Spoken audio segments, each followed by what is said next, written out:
A fome é a negação suprema dos direitos humanos.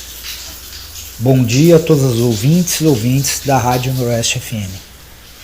O problema da fome não é uma novidade na história do Brasil. Ele praticamente nos persegue desde a chegada dos europeus a essas terras. É interessante observar que os próprios cronistas que chegaram com os conquistadores, por favor, não vamos falar de descobrimento, vamos falar de conquista, que é o termo mais correto. Ninguém descobriu nada porque já tinham milhões de pessoas vivendo aqui nessas terras.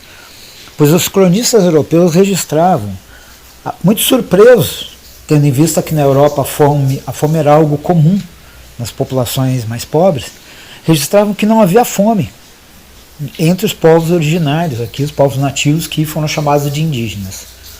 Mas desde a chegada dos europeus e toda uma série de utilizações predatórias e erradas dessas terras, a fome passou a perseguir as populações pobres e trabalhadoras do Brasil. Quando, em 1964, o presidente João Goulart anunciou as reformas de base, e uma das reformas colocadas era a reforma agrária, que tinha, entre outros objetivos, a questão do combate à miséria, à pobreza e também à fome, ele acabou sendo deposto num golpe militar e civil. Todos nós sabemos das consequências, os 21 anos de ditadura. 21 anos de ditadura que só pioraram essas condições. Vamos lembrar que foi durante a ditadura, no final dos anos 70, que surgiu o chamado movimento contra a carestia. O que é a carestia? A pobreza, a falta de recursos. E isso continuou, mesmo em momentos onde houve uma situação chamada de estabilização da moeda, que é um grande fetiche dos economistas, né? Mesmo nesses períodos, a situação da fome não melhorava. Nós continuávamos tendo um número muito grande de pessoas abaixo da linha da pobreza, ou seja, na miséria e na fome.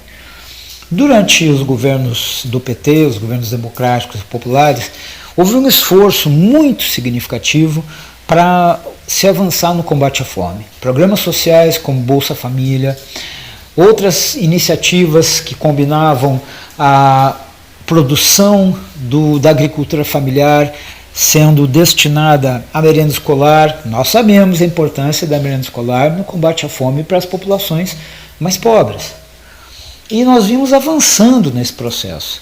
Mas com o golpe que depôs a presidenta Dilma Rousseff em 2016 e depois a tragédia seguinte, que foi a eleição e posse do genocida, assassino, fascista Jair Bolsonaro, isso só veio a piorar. Foram notícias, essas notícias não foram de jornais do PT ou da esquerda. Não, as notícias da imprensa, da própria imprensa burguesa, dando conta de que o Brasil voltou ao mapa da fome. Ou seja, no mundo, um país que havia sido elogiado por ter conseguido retirar mais de 35 milhões de pessoas da miséria, da pobreza, voltava a esse cenário. Hoje, nós temos essa questão novamente colocada, a retomada do combate à fome. E é preciso que isso seja feito com toda a determinação política necessária.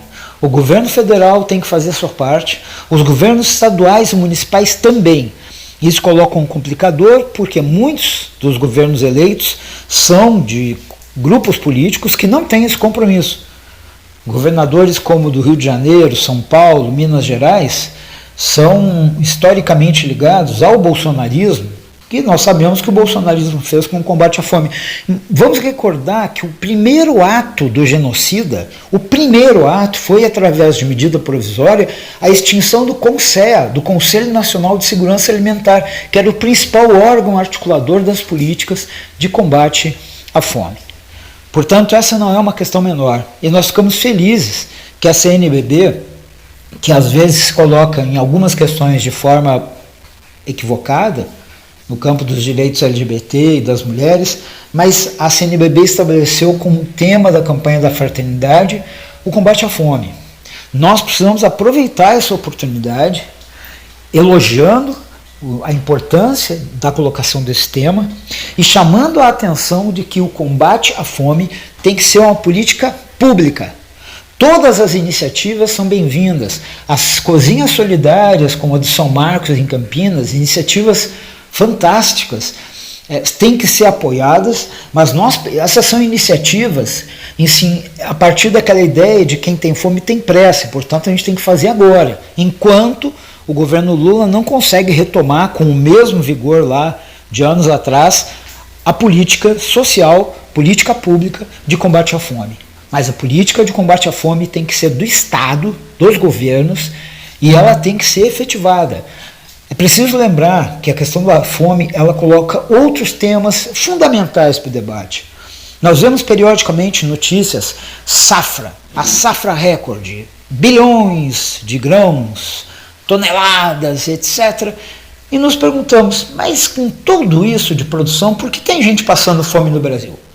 Bom, primeiro, nós sabemos que existe um problema de má distribuição. Então, a riqueza é mal distribuída, sempre é bom lembrar que se isso já era ruim, ficou bem pior depois do golpe e com o governo Bolsonaro, ou seja, mais de 50% da riqueza concentrada em menos de 5% da população.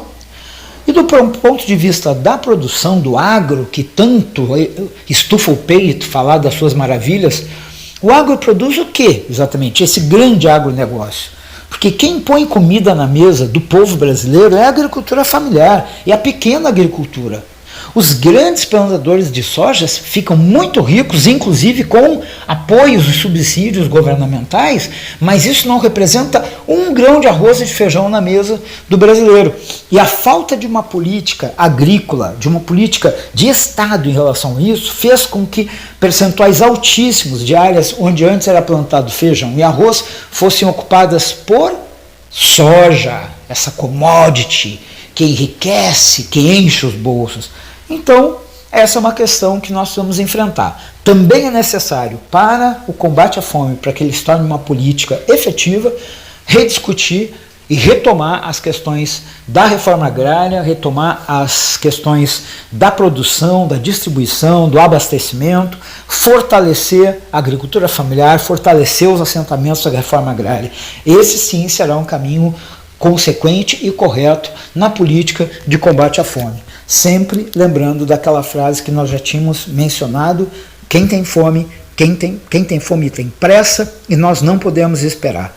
Portanto, pelos direitos humanos, pelo direito à alimentação adequada, nós precisamos nos unir a todas e todos que têm o compromisso efetivo com o combate à fome, para que nós possamos avançar nessa política que é fundamental para os direitos humanos do nosso país. Obrigado.